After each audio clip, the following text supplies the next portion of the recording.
Sitting in the recliner, probably. All right. Well, we got people coming on, so we'll go ahead and get started. We had Randy down for traveling this morning. He got home this afternoon, so I guess that's praise. And he was up in Chicago and all kinds of snow and all that kind of thing. And Jessie got home about 15, 20 minutes ago, and she's on there now. So we're glad that she got home and her kidneys are working and all those sort of things. Don't forget about Carol Keller and her shoulder, and then Marianne Jones as she recovers, and then the Foxworthy, Dina Foxworthy that we've had on the prayer list. It looks like things may be taking a positive there, so we'll remember her and all Floyd the Zuber rest. said to keep him on the prayer And list. Floyd Zuber. So with that, let's pray. Father, we thank you for this evening, that we're all warm and safe and comfortable. And Lord, that Jesse's home, Carol's home, Mary Jane's home, they're all recuperating, and we just thank you and ask that you be with them. Randy got home on his travels and all these things. And Lord, we just thank you that you are with us no matter where we are or what's going on. We ask your presence among us tonight, that you will help us to understand your word as we see it, and Lord, as it's presented to us, to see the truth that is there, that sometimes we miss. Lord, we are thankful to be able to have your word, to meet in your church, to possess it, to gather like this, and all the things we do. And all these things we ask in Jesus' name. Amen. I saw a thing the other day I was talking about having the word and all that over in Iraq and Iran right now, the government controls the internet, so they can't send Bibles or, so they're doing, if you've ever done airdrop, they're doing that, or exchanging SIM cards. So there's always a way for people to get it. We take kind of for granted that we can just have it, go get it. Most of us have multiples, and we forget about some places that you can go to jail, your family can go to jail, you can be executed for having a Bible or meeting as a church. So we don't want to ever take those things for granted. All right, for the second time today, Yes. we are in Genesis 26, and we will be actually for the second time in 27 is what we talked about in Sunday school this morning. So we'll just finish up the chapter real quick, just a few little verses right here. We are going in 26, we're going to start with chapter 32. That day Isaac's servants came and told him about the well they had dug, and they said, "We found water." He called it Sheba. To this day it is called, the town has been called Beersheba, which means the well of the oath. It was one that actually had been opened up before. When Esau was 40 years old, he married Judith, daughter of Beeri, the Hittite, and also Basemath, the daughter of Elon, the Hittite. And they were a source of grief to Isaac and Rebekah. So the thing about the well is that Isaac and his group, the people he was responsible for and all that, had to move several times due to a conflict with the Amalekites. And the Amalekites kept coming into their wells and telling them, that's our well. And so they'd move and they'd dig another one. This one goes back to, it's kind of interesting because then the king of the Philistines comes to him and says, let's make a peace treaty, so you don't hurt you don't hurt us, because Isaac's group was, with all of his servants and all that, was so big. And one of the things I think comes up about this well, it wasn't anything I really read, but is that it was the same place that his father and the other Abimelech made the same treaty, and so it's it's almost a repeated generation with a generation and the two sons of the original ones there, and that after the oath, after they'd pledged all those sort of things, and all of a sudden the well that had been dug before to honor that is now open again, which to me signifies that everything's back to the way it was, and including the well. So that's kind of finishes out the things on the wells that they've been digging. Now, the 34 and 35 are one of those things again that tells us that the Bible, the Torah, Genesis, however you want to phrase it, has people in real life situations talking about real families. Families weren't perfect because now it's Esau was how old when he got married? 40. 40. How old was his dad when he got married? 40. 40. And so, for whatever reason, but he's 40 years old when he gets married. And who does he marry? Who married? Esau. Esau? Those two pagan ladies. Yep. Judith and Basemath. And they were both what? Pagan. Yep, which makes them Pagan. pagans. I knew I was going to get pagan in there. And there's a couple things about it. Now, the one thing that, like I mentioned, that about it being about real people, did mom get along with their daughters-in-law? Mm-hmm. No. That never happens, does it? Right. Nobody, we're on camera, nobody's going to comment, which I think was a comment. But anyway, they were a source of grief to Isaac and Rebekah, to both of them. So why do you think they were a source of grief? It doesn't necessarily mean they were bad people or anything like that, but they were pagans. And just the whole idea that their son married someone outside their clan, what happened with Isaac? Abraham sent the servant, go get him from our people. Don't let my son marry one of these local gals. And Esau didn't. This is a second place, and the whole reason that it's put in there like that is to reemphasize the whole thing about the birthright and the red stew and all that. That said he despised his birthright, or he had no concern or it had no value to him. And so this is kind of the Torah, the word letting us know that he was not worthy to have, he wasn't worthy because he didn't value it. And now he's not concerned with keeping the family line going or keeping the blessing going. He's not following the way of his father, of Abraham with Isaac and now with him. So he just goes and gets a couple of local gals that At the same time? I Or was don't this know. years apart? We don't know. It doesn't say. It might have been at the same time. It might have been 5 years apart. It might have been 7, like his brother ends up being. It just and because it says when he was 40 years old, he married Judith and also Basemath. So whether that was also after the 40 years or at the same time or within a week or so of each other, we don't know.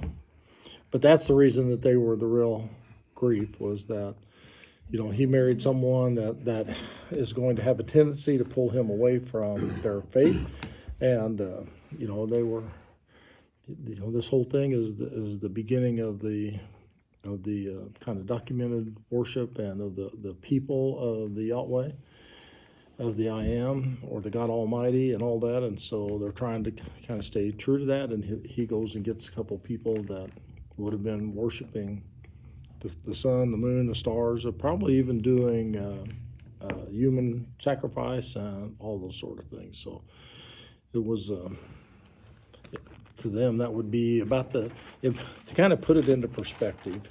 It would be like your son coming home, being gone for a couple of weeks or whatever, coming home and telling you that he had married a witch. Now, sometimes we think they married a witch.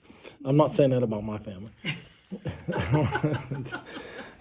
But I mean, to really come in and say, no, she is a sorceress, and she worships Satan and all that. No, we would, if we could keep breathing, then our hearts would probably stop, And it's that kind of emphasis and that kind of weight that is tearing about here, and it would distress us and grieve us if our husband or wife, if your daughter come home and said, hey, I just married a sorcerer, that's part of such and such coven, that whatever. So,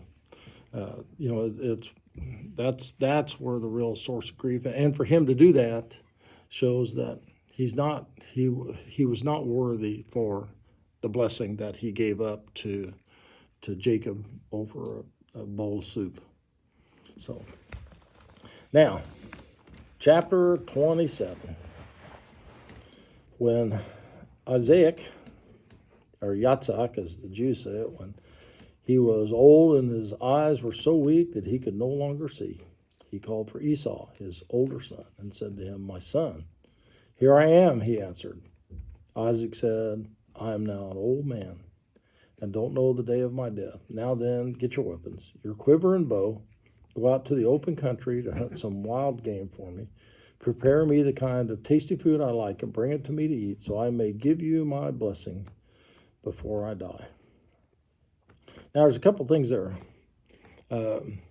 Isaac is old, and he's pretty well blind. And we're going to see from the story, it says his eyes were so weak that he could no longer see. One of the things that they do know, and whether it was this or something else, but one of the things that they do know was that cataracts were really, really bad in that area because of the bright sun and a lot of that kind of stuff, and then there were other things. But whatever the reason was, sometimes as we just get older, we lose our eyesight. And by this time, he's how old? 120, 140. 140. If What's 20 years of that? so, yeah. Well, no, let's see. I got those mixed up. He'd be 8. I don't know. I'm going to He's do the old. math real quick. I got him mixed up with Abraham to begin with. Abraham was 100 when he was born, but I think he was 60, so he'd be 100 years old. So not very many people at 100 years old have really good eyesight. Most of them have enough to get around, but he didn't. They were so weak that he could no longer see. It doesn't appear like he goes out of his tent anymore from the things that are the way this is all read. So he calls for Esau, who was which son? The oldest. His oldest. Now, that sounds right, and it is right, but there is a purpose in calling him the older son, because what would it normally call the older son? The firstborn. Firstborn. Yeah, already had it, the firstborn, because the firstborn gets the blessing, and so the God's wanting us to understand as He's writing this that He has given up his right to be the firstborn, but He is still the older son. That's a physical reality. That doesn't change, and so that's why it says his older son, and because he sold his birthright as the firstborn, and he answers, "My son." That's the same thing that Abraham answered when God called to him about Isaac and all the rest. And it basically means at your service, or I'm here, I'm listening, what is it that you need? And one of the things you're going to see about Esau, he's got his faults, but he is pretty close and dutiful to his father through all of this. So he says, "Here I am." And Isaac says, "I'm old. I don't know when I'm going to die. But the one thing I don't want to be worried about is, am I going to give the blessing out before I die?" Because that was not something like a last will and testament. We talked a little bit about it in Sunday school this morning. Blessing is a verbal thing. It has to be said and all that. And there was power in the blessings. There's still power in blessings, and also in curses for that matter. And so he wants to be able to pronounce it. The other thing that he's sure of is if he pronounces the blessing, then he knows who got it. Well, my dad was getting towards the last couple of years of his life. I went down there one time, and he said, "Come here." And he was still getting up and around, and we went in another room, and he come in carrying a gun bag. And he said, "Here." And it was his hunting gun that he's had ever since I'm the oldest. I'm the firstborn. You got the blessing. Yeah, no, my brother, he tried to whoop me over that. But anyway, I hunted with my dad more, my other brothers, and a lot of things like that. And my dad still had the same shotgun he always hunted with. It was a Winchester Model 12. The end of the barrel is about as thick as that piece of paper. There'd been so much buckshot went out of it. And he gave it to me, and he said, I'm giving you this. I gave Alan, he had this one of those Ford radios about that big and about that high that still worked. And Alan used to sit and listen to it like Ralphie in the show, listen to Little Orphan Annie and stuff. And he went through some other things, and he said, the reason I'm doing this is, first off, I want to make sure the person I want gets it, and I want to see their face when they get it. He said, doesn't do me any good if I'm already dead and buried when they hand these things out. And so he said, I want to have that pleasure, but I want to make sure that who I want to have it gets it. That's what Isaac is doing here. I want to make sure that the one I want the blessing to get gets it. Well, it may have been what he wanted to do, but he didn't quite get it done. So, but this is the thing. He says, I don't know when I'm going to die. As a matter of fact, he doesn't die for a long time, but he doesn't know, and they didn't have modern medicine. They couldn't go do a treadmill or get blood work or anything like that. He just knows, I can't see. I'm stuck in my tent. Who knows? I could die in my sleep. I could have a heart attack. Who knows? So he tells him, he said, but before, let's make this a good thing. Go out and hunt and get some of that good game and fix it up the way I like, which tells us what else about Isaac? That he hunted and He ate what he killed. he cooked. So we talked about, Jacob stayed home and cooked a lot, but Isaac could cook his game, which if you're going to go out and live in the wilderness and hunt, you about got to know how to cook it to be able to survive. But he must have cooked it very well, because Isaac says, prepare that kind of tasty food that I like, and bring it to me to eat, and then I'll give you your blessing before I die. And so off he goes to do that. And we talked about before, when we talked about Esau, and it said that he was a hunter and was close to his dad, and that Jacob stayed close to the tents with his mother. That it's another one of those things that the Bible kind of tells us it was written in antiquity, and they're telling things the way they were, because Jews don't hunt. And they see that as kind of inhumane, that in the Jewish law, when you go to slaughter an animal, it has to be done one stroke real quick so that the animal doesn't suffer pain.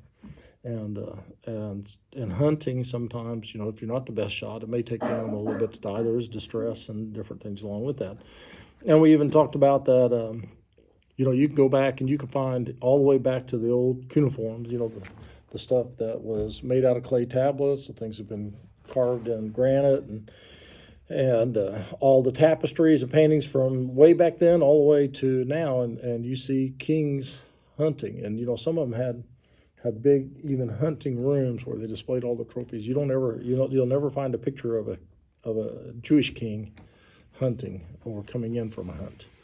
So it kind of tells us that this is true, and because if they were writing it according to the doctrines and the things of later on, it probably wouldn't even mention hunting. Go get me some meat, fix it the way you like to fix it, and because they would kind of tend to leave those things out to kind of sterilize the lives of these people, but they don't. And so now with verse 5, now Rebekah was listening as Isaac spoke to his son Esau. Do women ever eavesdrop on their husbands? Nope. No, that never happens either. Huh? No. Truthful statement right there. Make a note in your Bible. Listen to wives. Yeah. So now it doesn't ever say anything. Well, it does have Abraham listen to Sarah, so because God told him to. Oh, God did it. Blake. Yeah. So we're getting off the subject. We got to get back. Now Rebekah was listening as Isaac spoke to his son Esau. When Esau left for the open country to hunt game and bring it back, Rebekah said to her son Jacob, Look, I overheard your father say to your brother Esau, bring me some game and prepare me some tasty food to eat, so I may give you my blessing in the presence of the Lord before I die. Now, my son, listen carefully and do what I tell you. Is that a mother statement? Yep. Go out to the flock, bring me 2 choice young goats, so I can prepare some tasty food for your father, just the way he likes it. Then take it to your father to eat, so he may give you his blessing before he dies. Jacob said to Rebekah his mother, but my brother Esau is a hairy man, and I'm a man with smooth skin. What if my father touches me? I would appear to be tricking him and would bring down a curse on myself rather than a blessing. His mother said to him, my son, let the curse fall on me. Just do what I'm telling you to do. Go and get them for me. So he went and got them and brought them to his mother. She prepared some tasty food just the way his father liked it. Then Rebekah took the best clothes of Esau, her older son, which she had in the house, put them on her younger son, Jacob. She also covered his hands with the smooth part of his neck with the goat skins. Then she handed to her son, Jacob, the tasty food and the bread that she had made. So she hears what's going on. And so why does she do this? Do what, Martha? To make sure Jacob gets the blessing. Why would she want Jacob to get the blessing? Was it because Esau married those 2 pagan ladies? That may be it. So what else? Because Jacob should get it and not Jacob's a favorite. Raised his hand, try and kill him at one time. Yeah. Well, yeah, that's going to happen. Yeah. If we go back to, and you don't have to flip back, I'll just read it for you. Chapter 25, That's what. when God told her, when she was saying, why is all this stuff going on? You know, she didn't know she had twins. They're bouncing around in her stomach. And the Lord said to her, 2 nations are in your womb, and 2 peoples from within you will be separated. One people will be stronger than the other, and the older will serve the younger. So God told her that Jacob was supposed to be the one with the blessing. So she sees this going on. So there's kind of 2 schools of thought. One of them was what you guys said, that, you know, I don't want him and those women. And you know, even from the point that the blessing has no value to him other than maybe the material possessions. He doesn't seem to be interested in the faith basis or the family basis for that. You know, he's not following the family line and all that, so I don't want him to have that. And he doesn't deserve it. Some of them think it has to do with favoritism. You know, mom liked me best type thing, and that she is afraid that Esau, being a hunter, and we see later he's a pretty aggressive guy, and all of that, you know, things may not go well for Jacob. Now, you know, when it comes to dividing up the material possessions, as wealthy as he was, kind of like we talked about last week, you know, that because it's basically going to be 2/3 and a third, because the older son typically got twice as much as the younger son. Well, if there's only 2, the younger son gets 1 portion, the other gets double, that's 3. Now, you know, and it'd be like today saying that, you know, isn't it terrible? Bill Gates has got 2 kids and his daughter got twice as much as the son. Well, you know, the son still get something in the billions, you know, so you can't hardly feel sorry for that or anything. So I really don't think that was it. But here, because she doesn't seem to be concerned about being cursed, right? Let the curse fall on me. You just go and do what I tell you. And so, because she is following what she heard God say. God said the younger is supposed to have the blessing. Now, you might think that Isaac would already kind of know that it's not automatic for the firstborn son of the father to get the blessing, because he was the second. He was the firstborn to Abraham and Sarah, but he was not Abraham's first son. Ishmael was. And basically, you know, Sarah kind of did the same thing, right? Get that boy out of here. He's not going to have any share in the estate with my son. And so now we see Rebekah coming along. And there's a few things about this whole story and about the whole Rebekah story. Let me put it that way. Rebekah, you know, the first time we see her, she's a young girl. and she is identified for her kindness to both people and animals. We also see that she is a very determined person. She's willing to make decisions, to make things happen, and there is nothing going to get past her. And she seems to figure out what are the right things to do in the right situations. If So- they had been found out, she said, let the curse fall on me, what would have happened? Well, he could have cursed him and said, "May you have anything, may you," I mean, just think about somebody in their anger that thinks that they're being lied to and all that, that may God punish you for this, may you not have any children. I mean, there was a lot of different curses that they would do. Usually the one to not have any children or dying violently, or having, there are some curses that even God said that, I can't remember who he gave it to, but there will always be somebody in your family that is either crippled, sterile, or two or three other things like that. And What would the curse have been on Rebecca? well, I mean, it doesn't say what it would have been. Right. Whatever Isaac wanted to lay, it would have been on Jacob, but Right. she's saying, kind of as a witness before God, whatever, I am willing to take your curses upon myself. Don't worry about you being cursed; they will be mine. And so she kind of lays that groundwork to begin with. But it doesn't say what they were, or even what they could have been. They could have been whatever Isaac wanted them to be. So she tells Jacob, "This is not good for you. We need to do this." And she said, now she tells him what about the conversation between his dad and his brother, and then she says, "Now, my son." Now, was the other one her son? Yep. Yeah. But but a lot of times, I don't know that this was how it is. And I used to have a buddy that every time his kid did something, or the boys did something wrong, they were your sons, and every time they did something right, they were my boys, and that kind of thing. So I don't think it's one of those kind of things. I think she's just wanting to emphasize, son, I'm talking to you as your mother. You need to listen to what I'm telling you. And because she says, listen carefully and do what I tell you. And so she goes out, says, Esau's out hunting meat. She tells her, go get 2 goats. Now, why would they have not tasted any different? How would Esau not have known that one dish from the other? How she prepared them? I don't know. It's actually a pretty simple answer. Number one, animals taste according to what they eat. And how they're prepared. So that's one of the things we've even figured out. The milk in Montana and the milk in Wisconsin, kind of up in that area, Wisconsin or Minnesota and all that area, and the milk around here, all 3 taste different.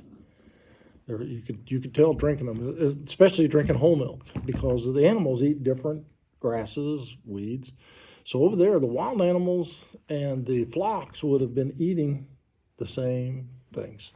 So that would have made part of it. The other part is, who do you think taught Esau to cook? Mom. She knows what she taught him to cook. She knows what he's doing. She probably taught him how to cook whatever it is he's cooking for old Dad. Because that's another one of those things. Does Mom know what Dad's favorite dish is? Mm-hmm. Yep. Now, whether she gives it to him, that's a whole different other thing. But she usually knows what it is. Sometimes, little funny story, family story. Kristen was a vegetarian for a long time, and she would not even touch meat. And she told DJ, "You can have meat if you want. Just I'm not fixing it." So I don't know, what was it, 3 or 4 or 5 years till she finally decided, more or less, it wasn't worth the hassle or anything anymore. He loves beef stew, so her mom would come up when she lived in Princeton, would drive all the way up to Brownsburg and bring beef stew up to DJ so he could have beef stew for his birthday, because that was his favorite food. But even though she didn't fix it, she knew what it was and kind of arranged for it to be there. She didn't fix it, but her mom did. But my point is, Mom knows what Dad likes, and she knows how Dad likes it fixed, and all those things. So that's why she can go get. Yeah, Marty, you're just out of luck. And So, As long as Burger King has cheeseburgers, we're fine. yeah. So the goats are going to taste about the same as wild game. So that's not going to be an issue. So go get 2 young goats, 2 little ones, and bring them in because they're going to be nice and tender like the wild game and all that kind of stuff. She fixes them. She gets them ready. She has another purpose in getting the goats. And why is it she wants goats? Because she could have had sheep. She could have had a lot of other things. The hair. The hair.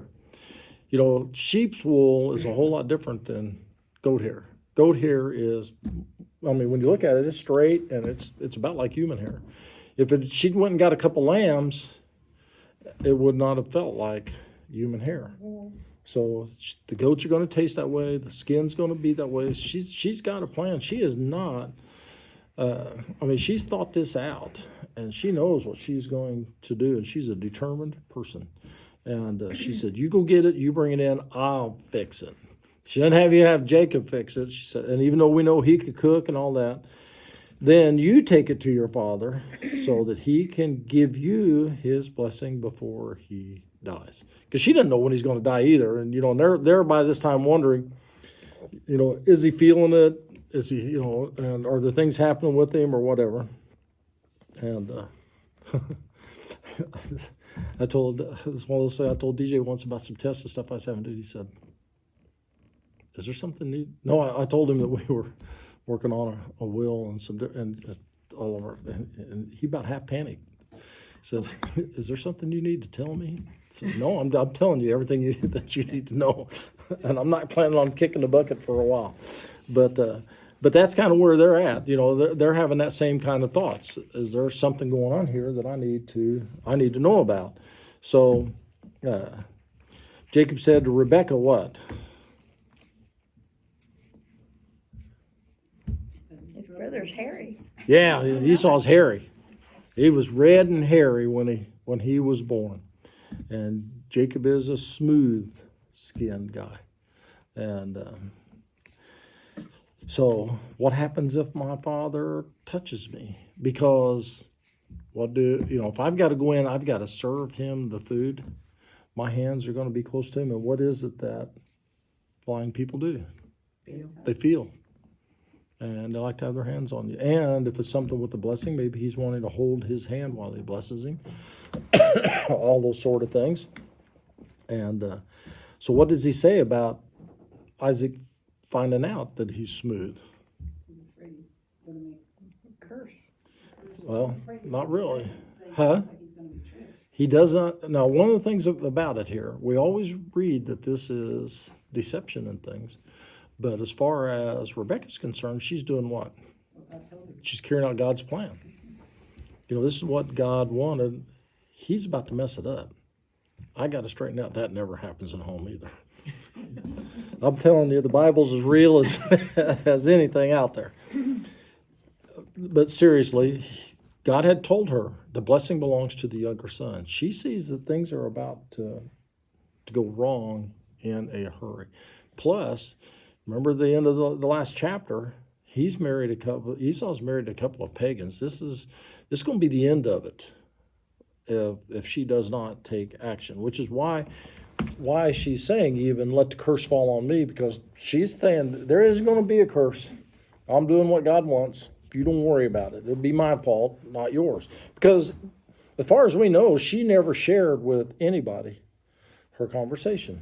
Maybe with Jacob later on, but up to this point, it's not been shared. And some people say that maybe she had shared it with Jacob at this point. She shared it with somebody because the writer knew about the conversation between her and God. But there's nothing ever says anything about it to Isaac. And chances are she didn't tell Isaac because Isaac's about to do just exactly the opposite of what God said. So, but what does he say? I would appear to be tricking him. Does he say I would be tricking him, or he will find out that I am tricking him? I would appear to be tricking him. Kind of a little difference of words, because who's entitled to the birthright? Jacob is. It is his. So he's really not being deceptive. It's his. God said it was his. Esau sold it to him, and over a bowl of stew, and mentioned it twice. What good is that to me? I don't care about it. So it's his, and he's going in to claim it. And the thing he's concerned about is if it appears, not that we are doing something bad, and because there's also that old saying, I don't know if you ever heard it or not, but they use it a lot when you're talking about how things appear and all that, and people's misconceptions about stuff, that perception is, 9/10 of the game. perception is reality. Whatever people think they see, that's what they think they see. And so that's why he said, he doesn't say I would be tricking, I would appear to be tricking him, and he would curse me rather than blessing. And that's when she says, don't worry about it. I got it. Just do what I'm telling you to do. Well, when he said he'd appear to be tricking him, does that mean he knew what Rebecca had been told? Well, I don't know. It appears that way. That's why I said if she shared it with anybody, it would have only been with Jacob. And he seems to know that but he also knows that the birthright is his. Whether he knows about the conversation with God that Rebecca had, I don't know. Somehow or another, somebody got told before things are all over. But he does know that the blessing is his. He got it fair and square, like they'd say when we were kids. And there was no deception to it. You know, people try to talk about the whole selling of the birthright for the stew is like he wasn't deceiving him. He told him. Isaac never questioned it. Didn't question it even after his belly got full or anything. And so it's his. He knows it's his. He's going in to claim what is his. And he's just afraid that things can, if it appears that they're trying to deceive him, that it could go wrong. Even though there is no deception, because there is deception going on, but it's in order to bring about God's work and all of those things. So he went in and he went and got the goats, brought them to his mother. She prepared the tasty food just the way his father liked it. Then what'd she do? Esau's It's best all clothes. clothes. She gets his clothes. Why'd she get his clothes? They're gonna smell like him. Yep. Everybody has a unique smell. That's why, dogs can follow you and all that. And we don't notice it so much today because, we bathe on a regular basis. We use deodorant, hopefully, and all that. But if you know somebody that doesn't, then you know that there is a personal smell. And you got to remember, I always tell everybody, you know how often they took baths back then? Once a year. Whenever they got caught in the rain. So, that was about it. And so, his clothes would have smelled like him and nobody else. So, and how often do they wash the clothes? Mm-hmm. You didn't use water to wash your clothes. You used water to drink. There wasn't enough of it to do those other things with. In the rain? Yeah, in the rain. Yeah. So same thing. When they got their shower, their clothes got washed. So, so his clothes would have smelled like Esau. And so she goes. Now it says she got him out of the house. It's kind of odd because it really never speaks. This is the only time it speaks in the whole story is about a house anywhere. It's usually a tent.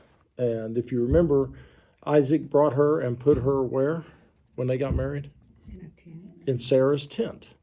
And so I think it's more means dwelling or whatever.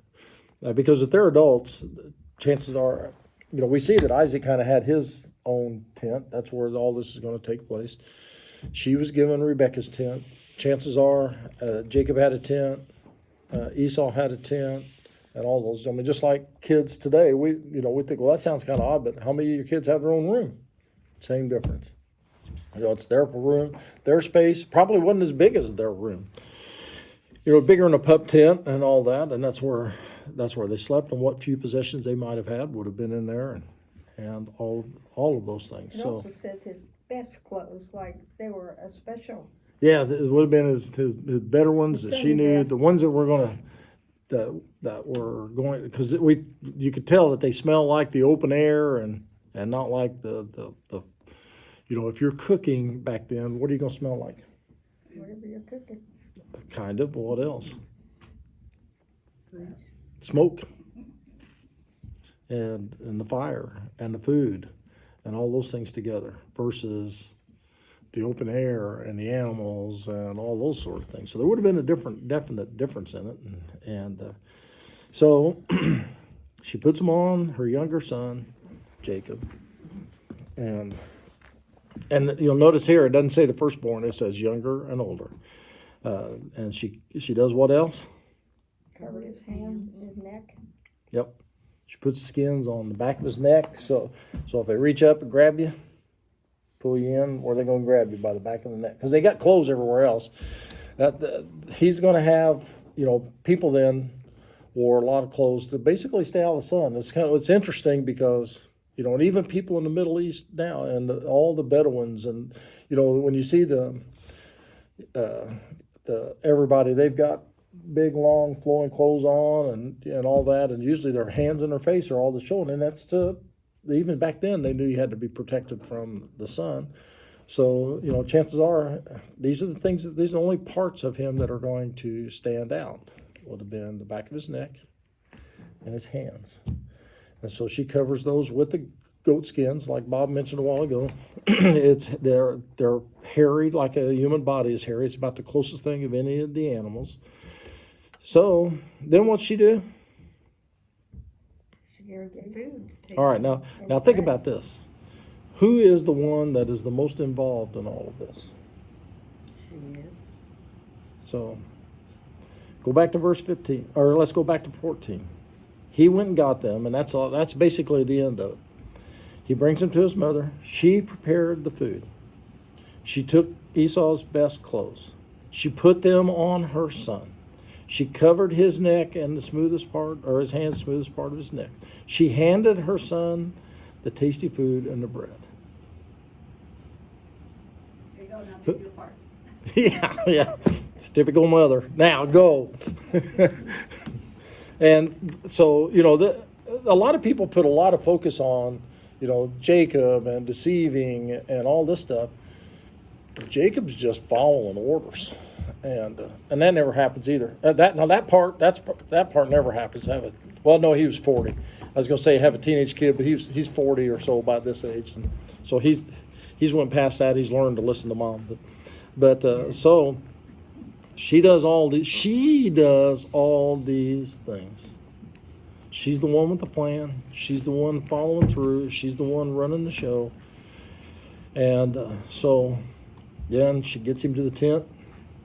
Says, okay. So he went in, I think that's where I quit reading. 18. He went to his father and he said, "My father." "Yes, my son," he answered. "Who is it?" Jacob said to his father, "I am Esau, your firstborn. I have done as you told me. Please sit up and eat some of my game so that you may give me your blessing." Isaac asked his son, "How'd you find it so quickly, my son?"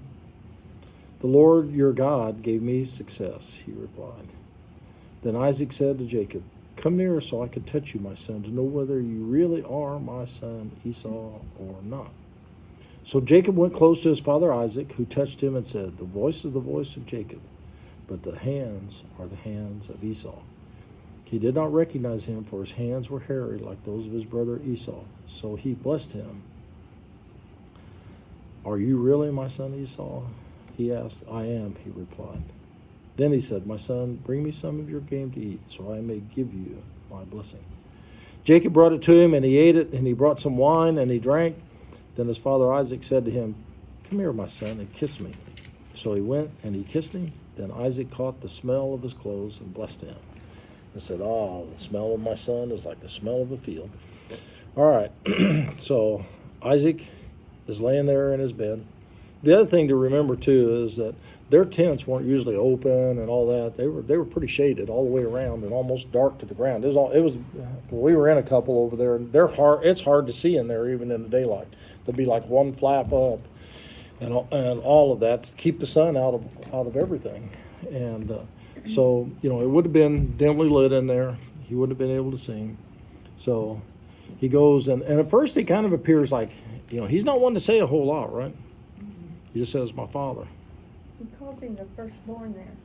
Yeah, the firstborn. Yeah.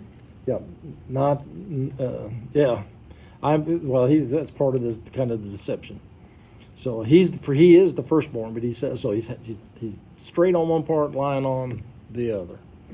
And so, because he doesn't know whether Isaac's aware, obviously Isaac is not aware of the promise to Rebekah and all that. So he says, I'm Esau, your firstborn. I've done as you told me. Sit up, eat some of my game, so that you can give me your blessing. And so Isaac says, what? How'd you find it so fast? How'd you find it so fast? Now, how long has it been since this whole thing started and now? Well, it's gotta have been a few hours anyway. Hours and He hours. went out and got him, he had to kill him. Yeah, they had to go get the goats, bring them back, kill them, clean them, cook them, skin them, make the things for his hands, get the clothes, do all those things. You know, we have a tendency to read these stories and think this stuff all happened in 15, 20 minutes. But and it's not that unusual for somebody to be hunting for, to hunt game of that size, especially back then when you're talking about a bow and an arrow. And they didn't have bows like they have bows today. And to do all that, it could take days. So he's back the same day. Or And- wouldn't the goats have been part of the flock? So that Yeah, no, I'm talking about if Esau had to go out, chances are Yeah. when they went out to hunt game, they didn't come back in that same day. A lot of times you were out trying to look, and especially if you headed out in the middle of the day, because a lot of times the time to hunt game is in the morning and the evenings, and all of that. They So also knew that Esau had a gain on him. He was Yeah, already out yeah. there, so they had to. well, that's what Rebecca says. Back. Hurry and go get the goats and come back, Yeah. because if God had truly blessed him, and we're going to find out, they barely beat him anyway. So he says, "How'd you find it so quickly?" And he didn't say, "Well, the flock was I went to the watering hole, and all of the wild deer were down there," or whatever. What does he tell him? God gave me. The Lord your God gave me success. So, he's trying to put it at a little bit of kind of deflecting here, because he doesn't answer the question. Can you answer a question about hunting if you've never hunted? Not really. And especially if Isaac gets to asking him questions about how the hunt went and all that kind of thing. So Isaac says what? Not to touch him. All right. So he can't see, but the first sense that he has, that he uses to identify him, is what? Yep, voice, hearing. And so the next one he's going for? Touch. So you come near so I can touch you. He knows there's a difference in the skin in the two boys. So, because he doesn't just say, so I can touch you, so I can touch you what? Whether you're really. To know who you really are. And so Jacob goes close, and Isaac does what? Touches him. The voice of Jacob, but the hands of Esau. And so that part of the plan worked. So Rebecca was good on that part. And, I've heard people talk about somebody being hairy as a goat before, but I don't know if that goes back to this or not. So he blessed him, it says. Now, we haven't really got to the blessing. That might have just been something brief. So he asked him again, "Are you really my son Esau?" Because the voice is one. He actually says that. The voice is the voice of Jacob, but the hands of Esau. So he's not sure. And in his state, he's trying to figure out, I lost my eyesight. Am I losing my hearing? Am I understanding what's going on? And all those kind of things. So I am. Then he said, "Bring me some of the game to eat so that I can give you my blessing." But what's his motive here in bringing the game? Get him close. Yeah, get him close enough to smell him. So he brings it to him. He ate it. Brought him some wine, and he drank it. Now, I don't want you to think he's trying to get him drunk here. You got to understand, they drank wine like water. with most meals, because that was about the only way to survive. A lot of the water wasn't necessarily good and all that sort of thing. And it wasn't like a lot of people around here think if you're bringing somebody wine and giving them wine, you're trying to get them drunk or whatever. It's basically a full meal. You got, you wouldn't have just served water along with the meat and the tasty food and all that. It would have been the meat, the wine, the whole works. So he brought everything in. Why does it say in 23, after he saw his hand, felt his hands, it said, so he blessed him. And then after he asked him, and then he said, bring me some of your game to eat, that I may give you my blessing. It looks like in 23, what we said a couple minutes ago, that it was probably just a brief blessing. Like just, bless you, my son, or something like that is not the blessing. So, because the main blessing, and actually, and I should have mentioned that as we started going on, back in verse 4 where he says, so that I may give you my blessing. In the Hebrew it says, so I may bless you from my soul. So it's not just a verbal blessing like we think of. This is one, and that's the blessing that they're trying to get to, is the blessing that comes from the soul. And that's what it says down here when we get back down to him in 27, that he blesses him from his soul.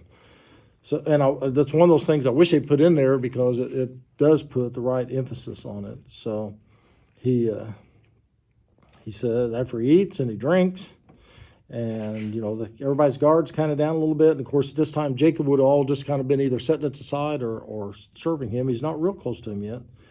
He says, "Come, my son, and kiss me." So, I bet Jacob's heart was going, because this is one of those things that this is the test. Do or die. Yep. And so he goes up, and so was he interested in really kissing him? No. You want to get a smell of him. This is how you tell. And when he caught the smell of his clothes, then he was thoroughly convinced. His neck was hairy, his hands were hairy, his voice sounded like Jacob. Everything else was. So what is that term that they're using for it? The preponderance of the evidence was that this was Esau. So he blessed him from his soul. And with the smell of my son is like the smell of a field that the Lord has blessed. And that would have been like, a field in the spring or in the fall during the rainy seasons, or right shortly after when the flowers are blooming and the grass is green, and you just kind of smell that. But she goes on to, may God give you of heaven's dew and of the earth's riches. So why would it be heaven's dew? What would we call that too? Rain, moisture for the crops. So he's blessing him, and that's because it goes in, finishes out that sentence with an abundance of grain and new wine. So it takes earth and it takes rain, right, to have grain and new wine. And the whole idea of new wine is, to have new wine, what do you have to have? New grapes. A good harvest every year. It's not that you're living off the reserves, that every year you have a good harvest. So he's taking care of his daily needs, and then it gets into the rest of it. May nations serve you and people bow down to you. Be Lord over your brothers. May the sons of your mother bow down to you. Now, so what do you have to be to have nations serve you? King. Just one of the early references to the whole line of David and all of that Christ would come out of. May nations serve you, people bow down to you. That means that the nations are subservient to you, that you have dominated them, that they are doing that. Some see that too, as the wise men and the different ones coming to Christ, and even over the years or the centuries since, as nations have converted to Christianity and all of those things. But but people are going to bow down to you. So you're going to be stronger. You're going to be the one who's dominant. You're going to be the one leading the way. And what are you going to be Lord over? Your brothers. So how many brothers does he have? One. Just one. Yeah. Esau. How many brothers will he have in the future? Must be like One. So How what come does they this have mean? brothers? Huh? Then I was going to say, how come they say brothers? Because brothers is there is also a term. We're talking about the generations to come. This isn't just one that would be for him.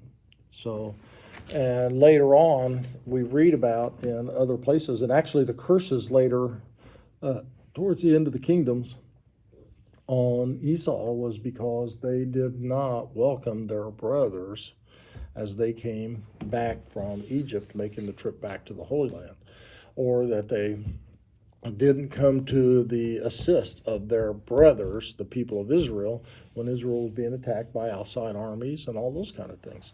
So that's this is the whole promise with all these things. And as we get into the a little bit later on, when we get into the blessing, that God reiterates that blessing to him. It is about your generations to come. Abraham was said, you're going to have a son, singular, but there are going to be nations come from you. And so that kind of thing always comes on down. Isaac was told this land will be that for your descendants, not for yours. And the only thing he owned was the same property that Abraham owned there with the burial tomb at Machpelah. So now, and there is one phrase in here that was given to Abraham. It was given to Isaac, now to Jacob. That is, may those who curse you be cursed, and those who bless you be blessed. And one of the things I talked to the kids about this morning was about God fulfilling promises and not changing promises. You can count on his promises. One of the things that history has told us is that those that have supported the Jewish people or Israel since the beginning have always done well. Those that have not. And it's kind of been that way. And that even when you look over in the Middle East today, the only free country over there is Israel. They talk about, the Arabs and a lot of that kind of stuff. But the only one that has mixed religions in their government and their like their legislature, what they call it, the Knesset, is Israel. You won't find any Jews or Christians or Buddhists or anything like that in any other government of any place surrounding them. And the ones that curse them are, you look around Israel over there, and most of them, they're not doing that well. So it's one of those things that kind of comes along. And one of the things that a lot of Bible scholars, a lot of Bible teachers even put out today, people need to wake up. You need to support Israel, support the Jewish people. That doesn't necessarily mean the nation of Israel, but the Jewish people, and stand up for the Jewish people, because those that bless the Jewish people are blessed, and those that curse them are cursed. I think it's about that time, isn't it? So,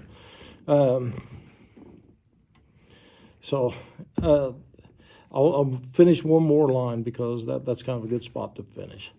So verse 30, after Isaac finished blessing him, and Jacob had scarcely left his father's presence, his brother Esau came in from hunting. So how close was it? Yeah. Well, it'll get smart. You say missed it by that much. And that's about the way it was. So Rebecca was right in saying, hurry up, go get the lamb. Let's get this done. We don't have any time to get in there, do this, because they almost missed their opportunity. And it would have been too late. That's how we mentioned in Sunday school today.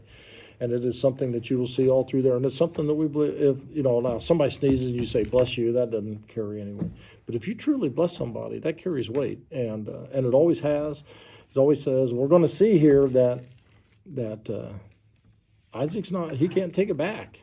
And he tells Esau, he said, it's too late. it's out. You know, no more than you can take words back in. That you can't change this. So we'll pick up with. Well, actually, we'll probably start with 30 again next week.